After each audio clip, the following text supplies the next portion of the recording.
all set. Okay, we're opening the meeting at 7 p.m. on the dot. So last month's meeting minutes.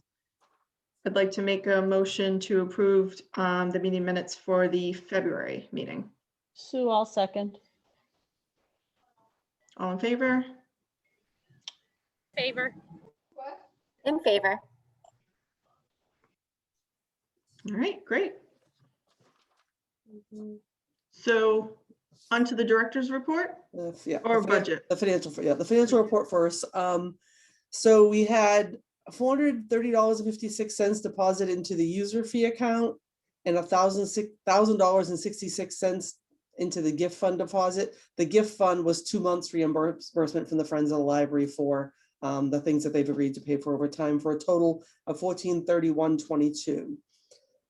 We had 2 sets of bills we paid the last month. The February 17th batch, building maintenance supplies, $97.11. Books and periodicals, $2,001. Gas, $1,740.13. Equipment maintenance costs, $81.98. The gift fund, $164.83.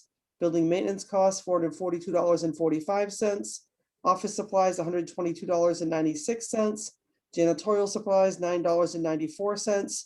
And we paid the advertisement for the HVAC, the air conditioning. That money is in the account, the $100,000 that we had at the fall town meeting, and we had to run an ad to promote the bid. So that's $112.32 that came out of that line, for a total of $4,772.52. The March 3rd batch had books and periodicals at $909.65. The gift fund, $247.43. Building maintenance costs, $160. Office supplies, $253.95. Janitorial supplies, $12.99, for a total of $1,584.02. Okay, so that's the financial report. Now my report. So we opened on last Monday. It went really well. I think actually Saturday, they said, was a relatively busy day. So it's good that we're open on Saturdays. People are coming to pick things up. I'm having them do manual door counts, which is just tick marks as people come in, because it's pretty slow. Just on a side note, I'm getting a quote right now to have a new people counter installed. The one we have in the door, they just keep falling down and they just keep breaking. I think we're on our 3rd one that cost $300 and something, and this one is $1,000. It connects to the internet, and it will just give us everything we need. So I'll be looking at that in the future, but we're keeping track of attendance. It's not, it's not busy. People aren't rushing in droves, but it's steady. I'm also asking them to keep track of, on Wednesday nights we're open till 8, not only the number of people that come into the building, but people that just go to the cart to pick up their things, so we can see what the traffic is just for pickup, because it was only one Wednesday we were open, and there's like 4 people between 5 and 6, but then there was only 1 person after 6 o'clock. But that's the person that actually came into the building to do something. Renee said she thought there were a decent number of people picking things up. So I asked her to kind of keep an eye on that and just give some tick marks, so we have an idea of how many people are actually using, is being open late worth it. I think we should stay open one night till 8. I agree with that. My question is now should we expand some nights to be open till 6 instead of closing at 5? Give another hour after work. People get out of work to pick things up. I was contemplating, should we open another evening? But I don't think the numbers are going to support that yet. So we'll see. Maybe in the summer. I don't know. We'll see when the numbers support opening another evening. But my only suggestion for your hours is that Yeah. it was much easier for me to keep track of when they were somewhat similar. Do you know what I mean? Yeah. When they were, I mean, I know that we're not going to be open till 8 every night, but Right. when we were 10 to 8 every day, I said, Right. It's okay, easy. I know when you're open. It's Right. easy. Exactly. Yeah. And I have that's trouble why. keeping track of the That's days. why if we do till 6, I think we ought to do 6 Monday, Tuesday, and Thursday, so it's consistent and not pick a day or two. If we decide to go till 6, do 6 all 3 days, and then 8 will still be on Wednesdays. And I think That over makes time, sense. the next thing we do is pick another night to stay open till 8, which will probably be Mondays. So then Monday, Wednesdays will be till 8, and then Tuesday, Thursday are the same, and Friday and Saturday are the same. It's confusing. It takes people a lifetime to remember new hours, but it's gonna be a long time. And then before- they change again. And then they change it, right? So I mean, I anticipate by September, the state is gonna require that libraries be open their required hours for us, which is 50, which would be 10 to 8, 4 days, and then the 10 to 3 Friday, Saturday. That's what I anticipate we'll be doing after Labor Day. That's if, if things keep, well, I don't know if they keep going well, but if they go as people are expecting them to go. It does get confusing. People are calling all the time, are you open? And opening at 11 is a little wonky, but there's so much to do in the morning to get that stuff ready for curbside that until we're no longer doing curbside, I don't think we can open any earlier.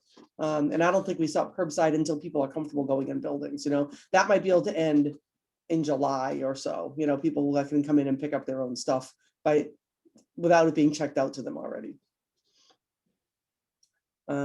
So the next thing is I sent you a copy of a letter that I received from the Brookline trustees about a letter they sent to Mary Lou Sutters, who's the Secretary of Health and Human Services of the Commonwealth, asking for librarians to be prioritized with the state vaccination schedule. I mean, I think there's so much controversy about so many things going on. I don't know if you guys want to step into this or not, but I wanted to bring it to your attention for discussion to see what you thought about it. I don't think it's going to make any difference if we I do. don't, I agree. I Yeah. don't think it's, I think that they're gonna do it. I mean, they're still arguing about what to do, the teachers, where the teachers are right now, and.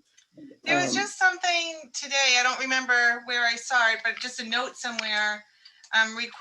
Didn't Biden request that governors open up for all adults by May Yeah. 3rd? I just don't Yeah, think there's yeah. enough time to fit in another grouping. Yeah, honestly. right. I think it's what's gonna happen, it was gonna happen, and I don't know that if they had a group of people doing this back in January or even December when it was to put, there was some movement to put librarians in with teachers, and it just never happened, so.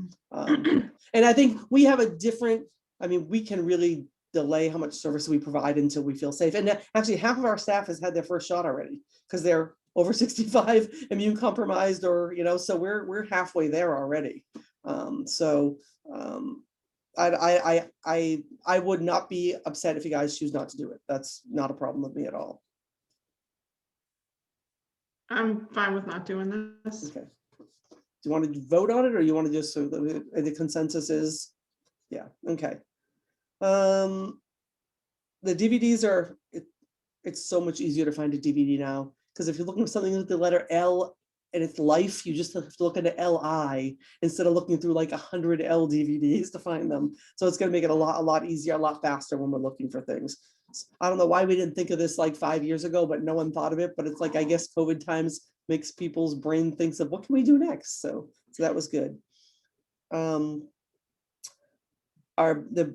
The budget, we basically have spent, we're at a point which is interesting in March that we are overspent by 5% for the fiscal year, but I think it is going to slow down. I think, where we've laid off spending on the books. The only thing that will add to this is that HVAC repair, which we'll talk about a little bit later. I'm waiting to get a second quote on that.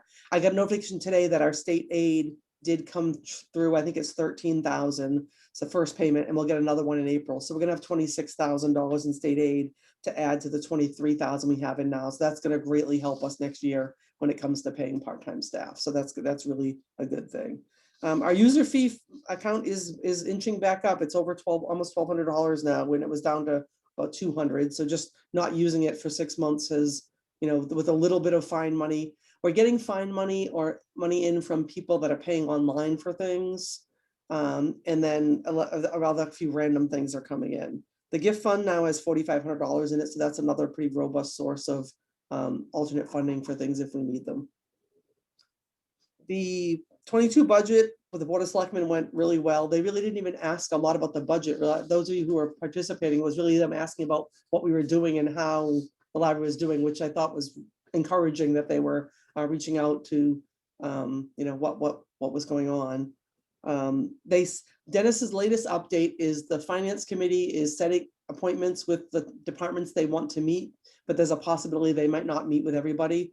So I think we might not even have to meet with finance based on the feeling I'm getting from him. I think they've got so much to do with the school budget and the police and fire that ours is such a small percentage of the town budget. And that they said that Mary and Dennis have been working with the finance committee to explain, what they've learned from us from them. So we might not have to appear before the finance committee. So that'll be great. We should know within a couple of weeks if they need us to appear or not.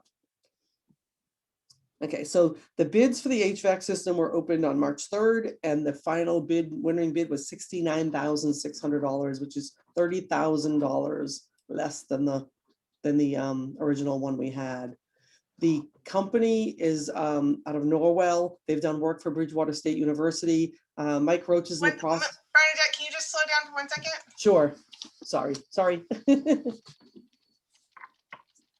need the number again? Yes, please. $69,600. And the other one I think was 98.6 or 99.6. It's $30,000 less. It's a big discrepancy. It is. It's huge. It's huge. That's it. So Mike Roach is checking their references. And he said the initial check looked good. I mean, they've done work for Bridgewater State. They're Bridgewater State's HVAC contractor. So I don't know. But he's going to do the background research to make sure that they meet all the qualifications before they're finally hired, before a contract is signed. And who submitted that lowest bid? The company is called Healthy Air Solutions out of Norwell. Thank you. And the others were all in the 80s. And there were a couple in the 90s. So if this one, what I think how it works, if the references and things don't work out, they go on to the next lowest bidder. When I talked to Mike, we have in the bid that the work should be done needs to be done by May 31st. Hopefully have air conditioning before it gets too hot. And he said that all of them had said the only thing that would prevent that from happening is if the manufacturers don't have the equipment they need to buy. And no matter, it's a Carrier air conditioner, so no matter who is trying to buy it, if their manufacturing is COVID backup, we could have a delay. So I hope that doesn't happen, but there's not much we can do about it. It's hopefully it doesn't get too hot too quick. So the boiler inspection repair, so I sent the information back to the inspector saying that we were getting bids on getting it repaired, and they actually sent us the temporary inspection certificate. We have until next January to get it fixed. But if we have the money in this year's budget, I'd like to just get it done. We have a quote from E&E for $6,000. Waiting to hear back from Victory Heating, and they've been really slow. I put Tim Arcardi, the building inspector, because they're not responding to me. I need to get a second quote before we can, contract the work with someone. But I'm pretty sure we can absorb that into our regular budget because we're not going to be spending as much on books. We don't have the book requirement this year, and we have so many new things that are in that smaller space that it's getting crowded anyway. So it's a good time not to pare back on buying the new things that we need, not the new things that would be nice to have. And the money can be used to pay these other bills. There is no requirement that we spend the 15% this year. The state has waived that requirement. So the trustee deep dive, who went to the last one? Nicole, do you want to report on that? Let me just go to my. Okay, I think I sent an email. Yeah. I had put it in as a draft until it was Yeah. closer to the meeting so that I wouldn't send it too far ahead. Yeah. But basically they just went through, I attached a resource and I attached a link to get to that resource. And basically they just kind of went through that resource. It's a library space planning resource. And I didn't think, I know, we were talking about that it probably wasn't something needed. I think it was things that we've talked about previously for COVID, and which is kind of what the focus was. They did reference a podcast, which I put the link also in that email that I sent. HVAC and COVID-19 is the topic from November. And I'm gonna try to listen to that too, because if this new stimulus bill that got passed has COVID money in it for municipalities, and there is something we can do, like to get the windows paid for or something else that we can get paid for, I want to be prepared for that. So I'll probably try to listen to that. Yeah, and they have a whole series, so Yeah. it was actually kind of interesting to see. I was kind of looking around the resource, and it was pretty cool. So other talking points that I put in here, they were talking about libraries that were 100% open, and this was the February, so like mid-February. So Woburn and Watertown were 100% open. Other shared towns that they thought were 100% open as well, but nobody knew for certain. Those are the two that they knew for certain because they were people there from them.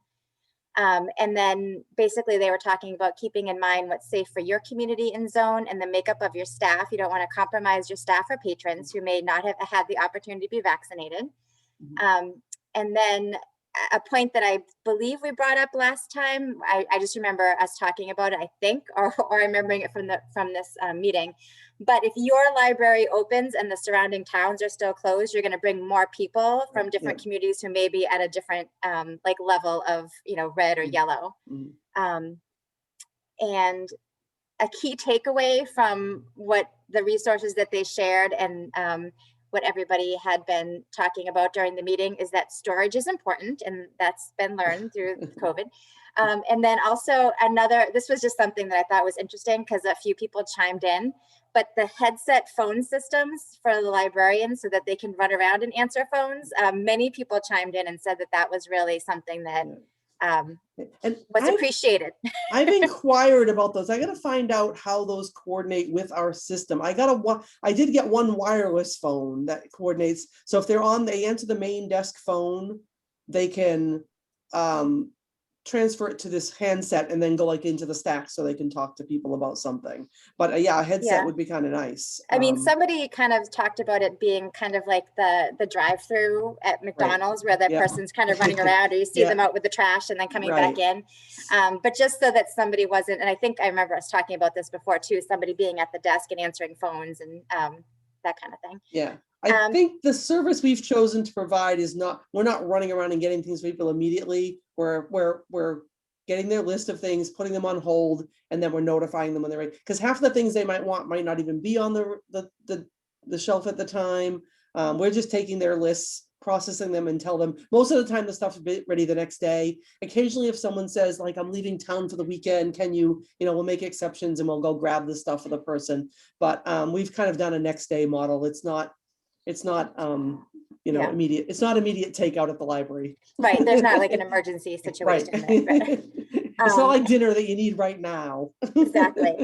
So I thought, and the big library space planning document that I couldn't attach because it was too large, I thought was interesting to look at. And like I said, that's pretty much what they went through for the meeting. But I did attach the 4-page pandemic, which I thought had some good suggestions, but I feel like a lot of the suggestions, we've already implemented. So it's kind of like, oh yeah, we've done that. So basically that was it. And then next month is recruiting and diversity. Yeah. And Carol's doing that one, I think. Yeah. I signed up for that one. Yep. Great. Okay.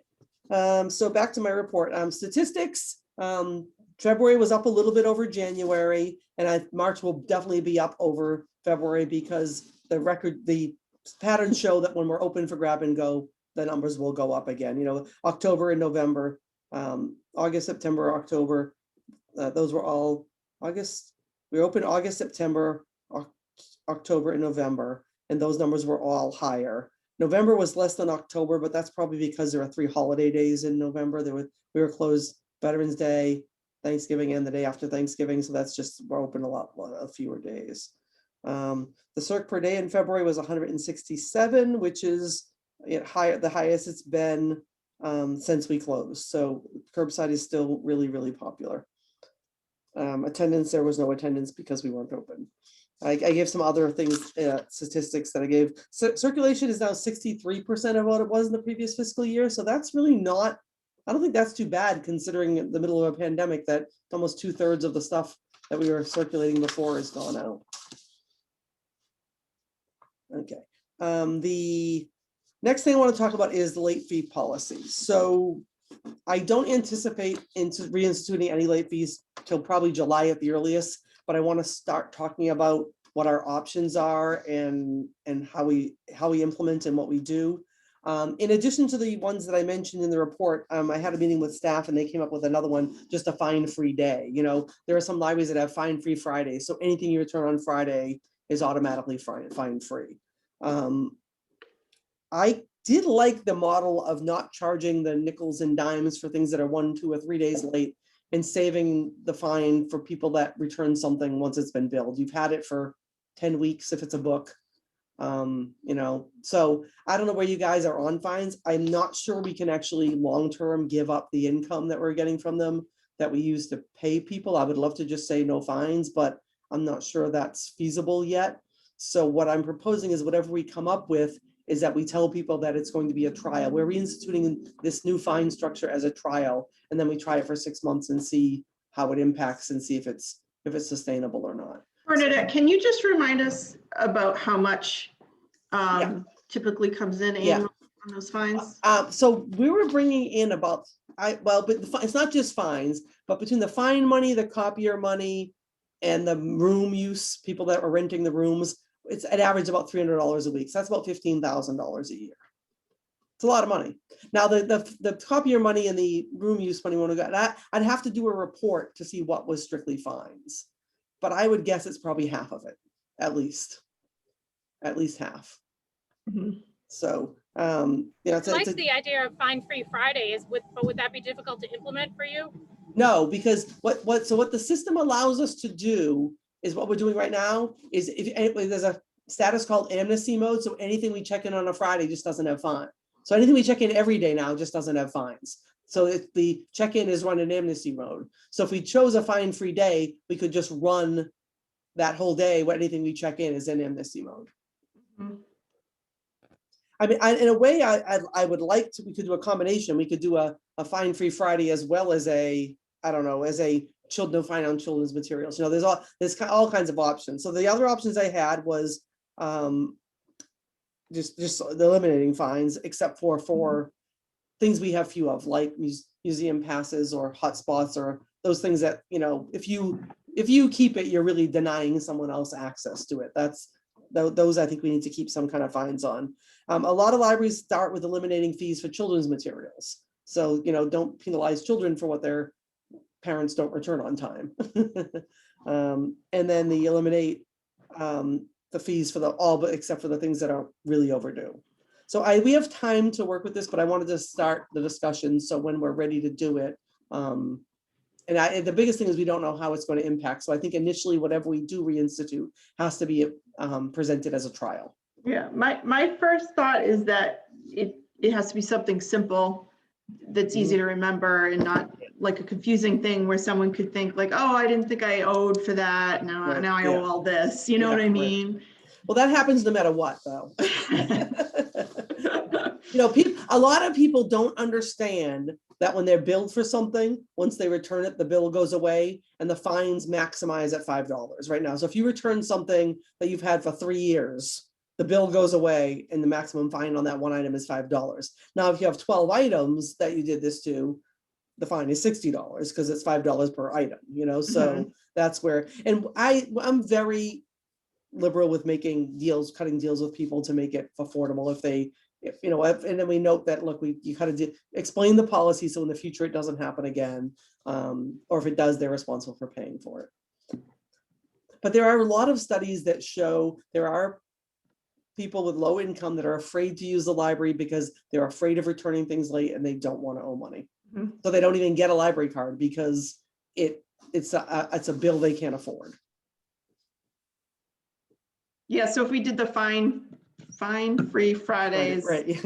that how late is it open on Fridays again? But what we could advertise it as if it's put in the book drop anytime after we close on Thursday and return anything. So it would be Thursday. Okay. It would be, so Okay. they could return Yeah. it Thursday night.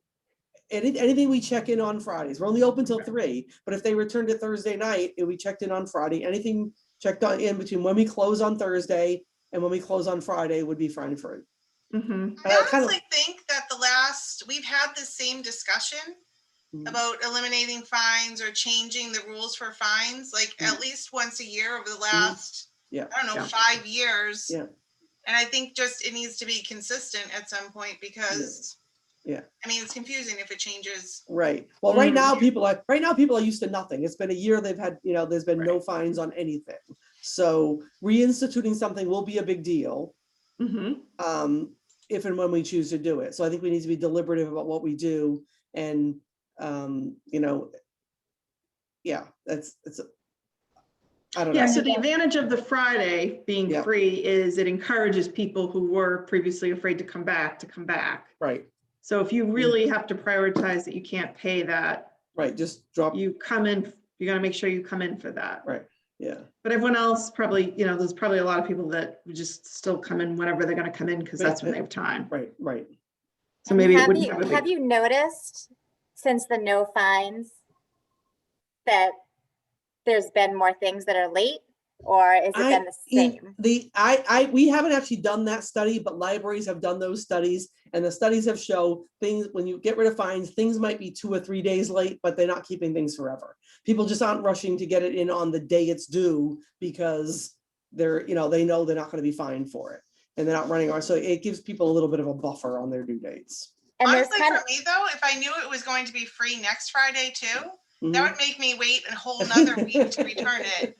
Yeah. With no fine. Right, see, now I yeah, have the yeah. guilt of holding up a popular book from somebody. Yeah, And so, and I would be the person to put money in the guilt jar that I see Yeah. that you have here. Right, But, that's, yeah. No one is questioning that you're nicer than I am. We're all Yeah. okay on that. Yeah, I don't have that But I process do take either. advantage of the automatic renewal though. Yeah, You know, right, like, yeah. so say I get 5 books at a time, I get Right, stressed and I will right. take advantage of that, but Right, yeah. I And just that's, wondering. and the automatic renewal has made it our fines went down by like a third when we instituted the automatic renewal. The amount of money we were getting went down then because people don't keep things 6 weeks, they want them 4. And that's, so the little bit of, you know, that little 50 cents for this, 75 cents for that went down. So, you know, not penalizing someone for keeping something for a few days, but concentrating on the people that just, you know, you've had that 10 weeks now. That's just not cool, you know? Yeah, so it's, And I do also have a discussion going on with City of Mars about when people are billed, because the way they do it now is you get a notice 2 weeks after it's overdue. So if you check something out today, you don't return it in 3 weeks, it's automatically renewed for another 3 weeks. This is just a regular book and not a DVD or anything. Then 2 weeks after that, you get a, hey, that book is 2 weeks overdue. And then it's 2 weeks after that they bill you. So you had something 10 weeks before you get billed for it. I think that's really a long time. I'm asking them to have a discussion about why does that second overdue notice go up? They've gotten other notices tell them that things due. Why don't they just get the bills 8 weeks after they've checked it out instead of 10 weeks, you know? Because that would get things back a little bit sooner. that used to drive me crazy actually with Yeah. that. Like keep I also getting would, you get a note, so I don't know if it's the same thing you're saying, but it's like, sometimes I would get a notification and I'm like, oh man, I didn't even realize that I had it this long. Yeah. Because it seemed like I got the notification much later than I think would be a good Yeah. cadence for that. yeah. I don't know. I know there's that you get a notification like your item is due in 3 days or something like that. It's coming due, you know, ahead of time. And that I thought was helpful for those people that want to return things on time. It's a great reminder that your email that your thing is due. And then I don't think you get anything saying it's overdue till 2 weeks after that. Right, So it would make more sense to send out like 3 or 4 days after it's overdue saying, hey, it's overdue. Yes. Yeah, so I had an email conversation with the City of Mars director saying, can we talk about this? The only problem about doing any of these things is you have to get 300 libraries to agree on what the new policy is going to be. But what they do is they bring it to a committee of librarians that work at circulation desks and they make a recommendation to the full group. So I'm gonna see what happens there, if we can shorten that timeline when the hey, really, you gotta bring it back notice goes out. So Bernadette, for Yeah. the libraries that don't have fines, Mhm. how in their budget are they able to like pay their part-time staff? Do they, The vast majority of libraries, all staff is paid for out of the municipal budget. But not, I don't know if I can say the vast majority, but I would say the majority of libraries pay all of their staff out of their municipal budget.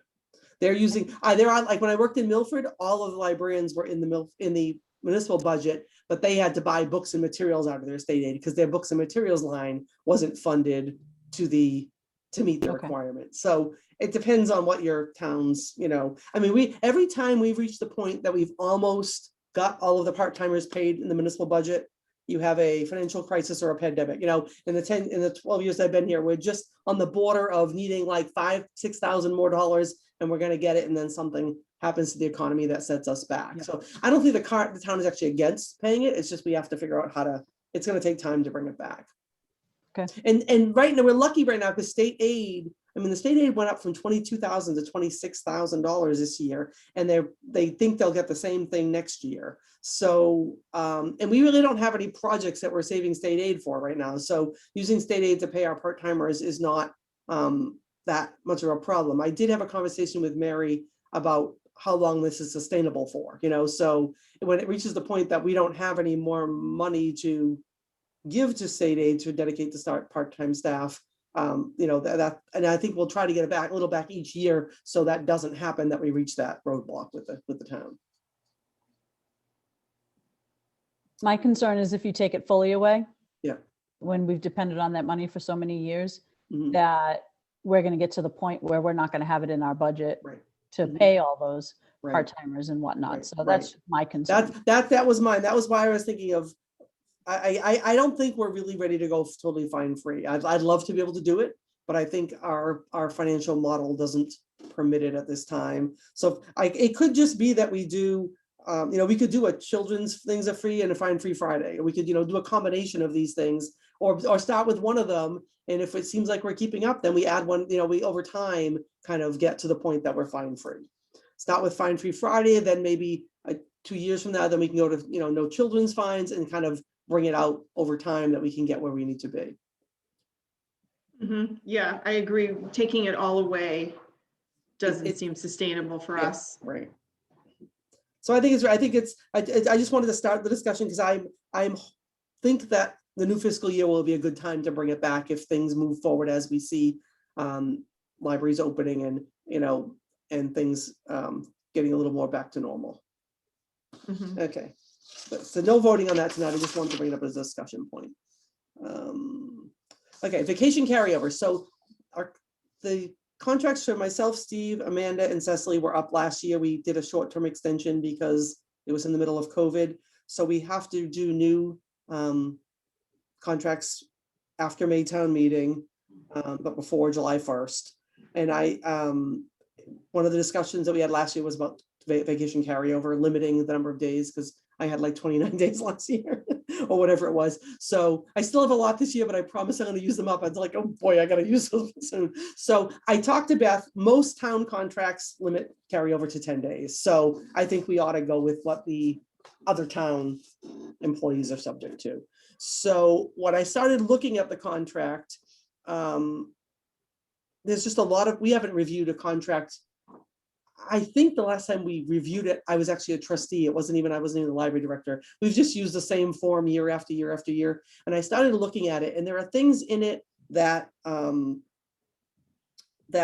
are things that are in it and that aren't in it that are in other town contracts. So I had Beth send me a copy over of the other town, not department head, but the town administrative contracts. And they have things like if they don't take any sick days for 3 months, they get an extra vacation day. My staff doesn't have that, you know. So what I did is I went through the whole contract. I made notes on it for question discussion points, and I'm going to discuss them with Beth first, with HR, to see what we can and can't do. And then I'm going to bring a draft of the new contract back to you guys probably next month or the month after, so we have it ready before we're ready to actually do the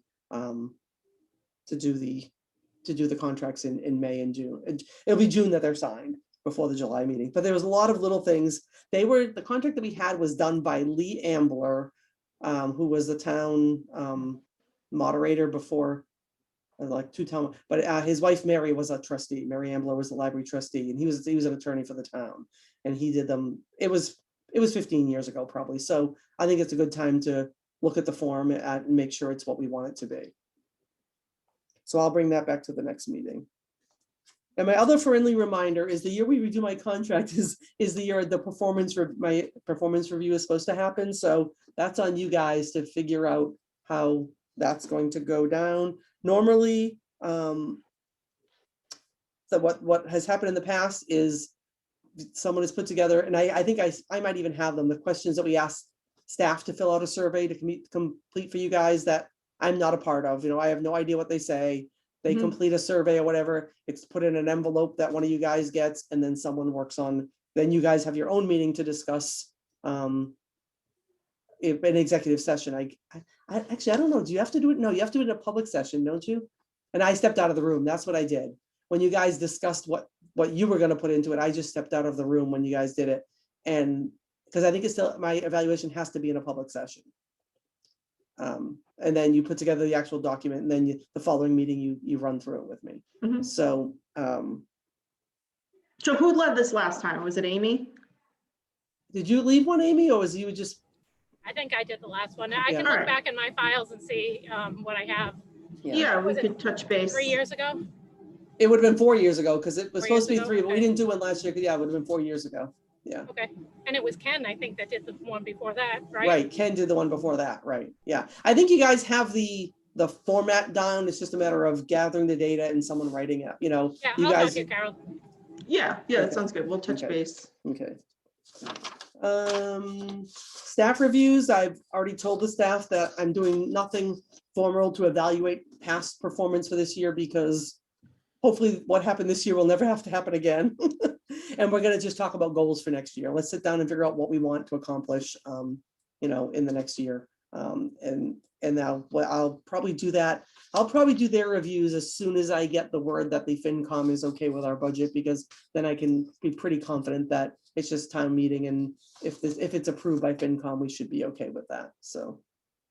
And that's all I have. I will touch base probably in April with the DPW about the girl statue repair, getting that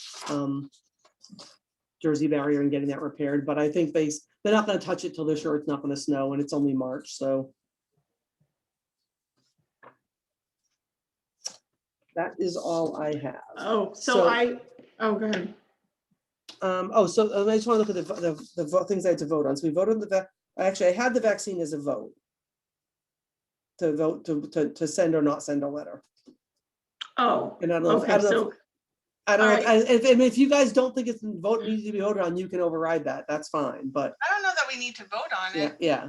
yeah, Okay, I don't think okay. anyone wanted to pursue. Yeah, okay. The HVAC, I actually did want to vote on the HVAC to approve up to $6,000 from the municipal budget, once we get that second quoting, because I know the one we have is $5,900. So once that second one comes through, it's a required repair, so it's just, I think we want to just get you guys to vote to approve The up to six. boiler inspection, right? Not the HVAC? Right, the boiler inspection, the boiler inspection. Up I'll to make six, I'll make the motion up to 6,000 for the boiler. repair. Is it the fixing, the Yeah. boiler inspection repair?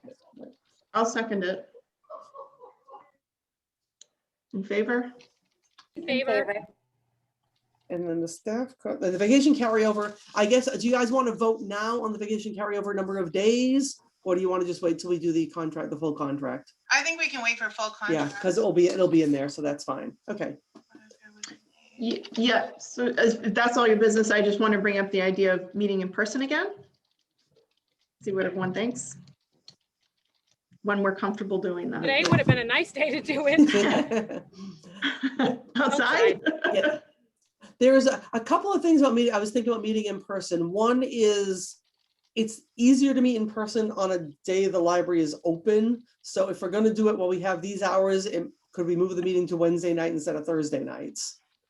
Does anyone have anything regularly on the second Wednesday? Fine with me.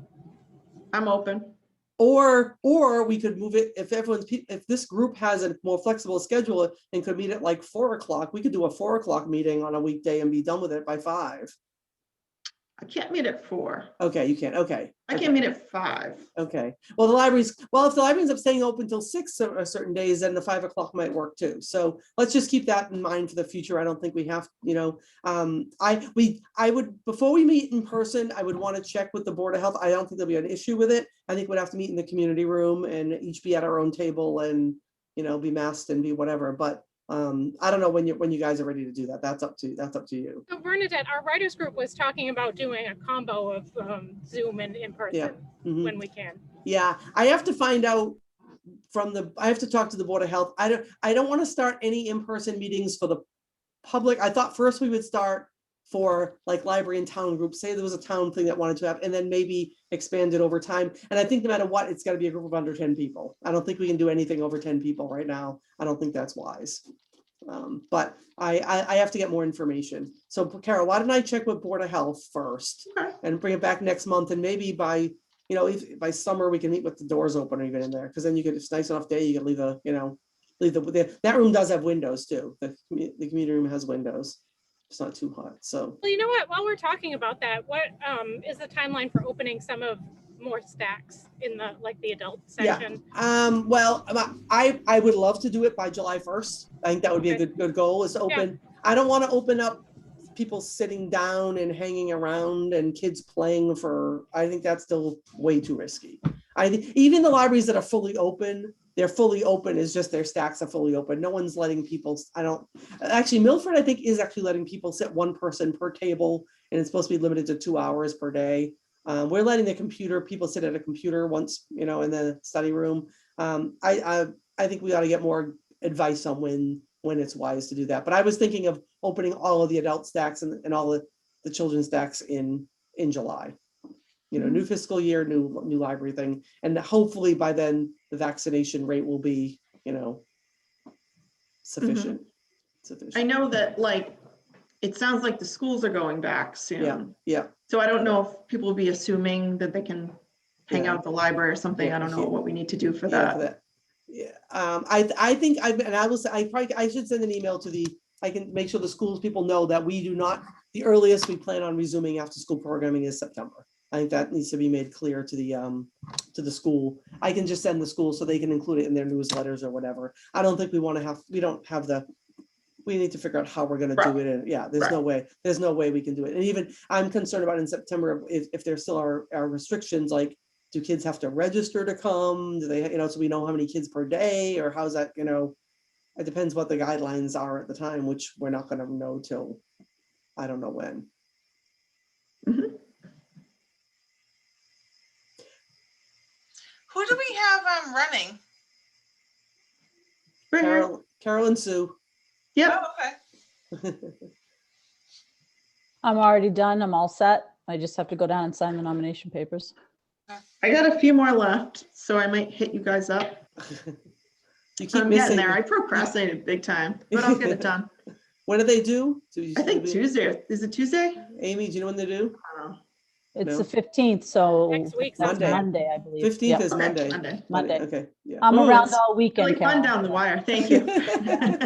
And there's 4 of us in the house, so five. yeah, I'm sorry, five. 5 of us Thank in you. the house. Yeah. Oh, Second wow. time. I'm all over that.